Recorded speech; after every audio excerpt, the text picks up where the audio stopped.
अस्सलाम वालेकुम। ये हमारे भाई फरियाद साहब हैं। हम आपको आज बताएंगे कि पिंडां दे विच कितना टैलेंट छुपिया है। पिंडां 'च यकीन कर जिन्ना टैलेंट इन्ना शहरां 'च भी नहीं होना। बहुत ही टैलेंट है, लेकिन इनू उजागर करना पैना। इन्हां कोल जाके इन्हां नू जनाब पुछना पैना कि हाँ जी तुहाडे 'च किहड़ा किहड़ा टैलेंट है।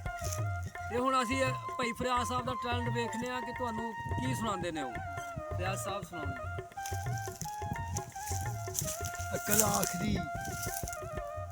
अकल आखदी नज़र नीवी रखना, इश्क आखदा वेखना चाहिदा है। सारे में आनी चाहिए। अकल रोकदी आ, इश्क आखदा मत्था यार नू टेकना चाहिदा है। वाह जी अकल आखदी झुगे नू साਂਭ के रख, वाह वाह अपना आप समेटना चाहिदा है। वाह जी वाह इश्क आखदा झुगे दा की करना, तेनू बाल के सेकना चाहिदा। वाह जी वाह माशाअल्लाह।